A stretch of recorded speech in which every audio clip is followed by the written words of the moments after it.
गणेश घाट पुराना पुल पर हर तरफ कीचड़ और पानी जमा होने की वजह से मकामी धोबियों को सख्त मुश्किलात का सामना करना पड़ा है। रवि सिंह ने बताया कि अक्टूबर की बारिश और सैलाब के बाद इस इलाके में पूरा पानी और कीचड़ जमा हुआ था। बल्दी हुक्काम से मुतअद्दिद बार नुमाइंदगी की गई, लेकिन इस जानिब कोई तवज्जो नहीं दी गई। उन्होंने कारवान के रुकन असम्बली कौसर मुयज्जिन से अपील की कि वो धोबी घाट की सफाई के लिए जेएसएमसी को तवज्जो दिलाए।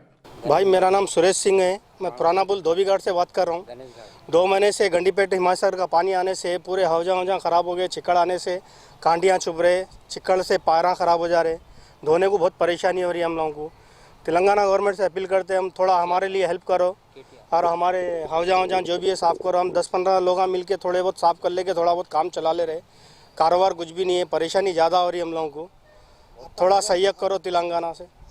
कुछ भी नहीं है साहब, कारोबार तो ठंडा है लॉकडाउन की तरफ से, कारोबार कुछ भी नहीं चल रहा। जो भी है थोड़ा बहुत चल रहा, खाने करने को बहुत परेशानी हो रही। तो यहाँ पर क्या परेशानी हो रही है? यहाँ परेशानी ज़्यादा हो रही, पूरा गलीस पानी आ गया, उससे हमको एलर्जी हो रही, हाथापाना खुजा रहे, कांटे चुभ रहे, पीने वाले पी के शीशे फेंक दे रहे, देख रहे नहीं कोई भी गेट वगैरह कुछ भी नहीं है। हमको पानी की सहूलत नहीं है, हौजों की सहूलत नहीं है। 2 हौजा है, हम लोग 10-12 जनों मिल के सहयोग कर लेके काम चला रहे। अभी इस वक्त हमारे रस्सियाँ जो भी है पूरा भय गया, हौजा पूरे डूब गए से सिर्फ 2 ही हौज पे काम चल रहा हमारा। कितने हाउस है आप काम कर रहे हो? हम टोटल हमारे कने 25 हाउस है, उसमें से 2 ही हाउस पे काम चल रहा हमारा। कितने साल से करते हैं आप? हम लोग यहाँ पर कम से कम 4 या 5 पीढ़ी से काम चल रहे हैं। हमारे बाप दादा कर रहे थे, अब हम लोग कर रहे हैं।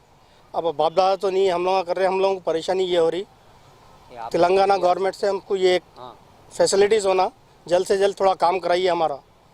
हमारे एमएलए साहब भी कुछ भी नहीं कर रहे, हमारे कारपोरेटर साहब भी कुछ भी नहीं कर रहे। कारपोरेटर मित्रा कृष्णा है, आए चले गए देख के, और एमएलए साहब तो अब तक आए नहीं यहाँ पर। हम रजक